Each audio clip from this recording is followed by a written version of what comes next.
1/x² plus 1/y² into xy. 1/x² plus 1/y² into xy. ఈ యొక్క దానికి కనిష్ట విలువ కావాలి. ఈ యొక్క కనిష్ట విలువ కావాలి. 1/x² plus 1/y² into xy minimum value. Question చూడంగానే ఎలా చెయ్యాలి అని తెలిసే ముందే సమీకరణం నవ్వు ఎక్స్ బదులు వై పెట్టుకుందాం, వై బదులు ఎక్స్ పెట్టుకుందాం. ఎక్స్ బదులు వై, వై బదులు ఎక్స్ పెట్టుకుంటే 1/x² plus 1/x² into x². చూడంగానే మనకు ఆన్సర్ 2 వచ్చింది. ఈక్వేషన్ కూడా మారట్లేదు. 1/y² plus 1/x² into xy. సమీకరణం చూడంగానే ఎక్స్ బదులు వై పెట్టుకున్నా, వై బదులు ఎక్స్ పెట్టుకున్నా సమీకరణం మారట్లేదు. సమీకరణం మారనప్పుడు ఆ సమీకరణాన్ని ఏమంటాము? సిమెట్రిక్ ఫంక్షన్ అని అంటాం. సిమెట్రిక్ ఫంక్షన్ అని అంటాం.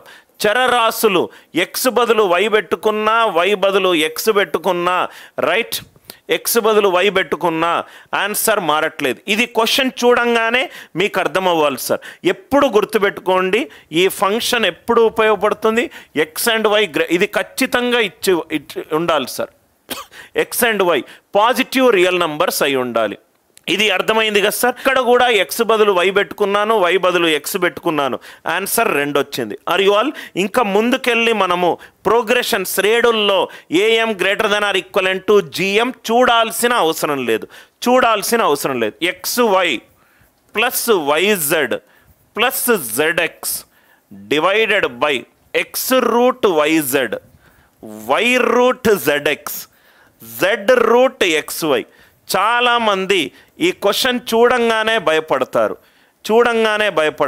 XY మీకు భయపట్టించడమే ఎగ్జామినర్ యొక్క మొట్టమొదటి లక్షణం. XY plus YZ plus ZX, X root YZ, Y root ZX, Z root XY. Now ఒకసారి ఎక్స్ బదులు వై పెట్టుకుందాం, వై బదులు జెడ్ పెట్టుకుందాం, జెడ్ బదులు ఎక్స్ పెట్టుకుందాం. ఏమవుతుందో చూద్దాం.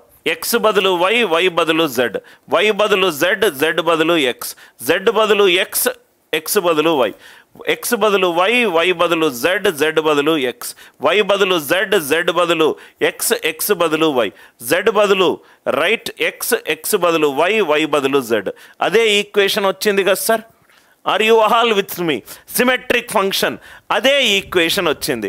అదే ఈక్వేషన్ వచ్చినప్పుడు మనం ఏం చేయాలి? X equivalent to Y equivalent to Z వేసుకుంటే చాలు. X equivalent to Y equivalent to Z.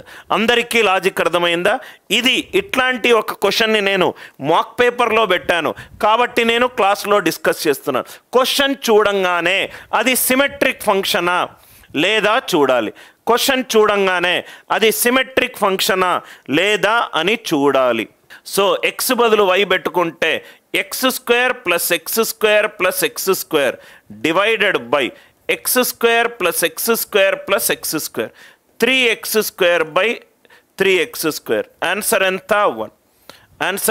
1. అందరికీ ఇది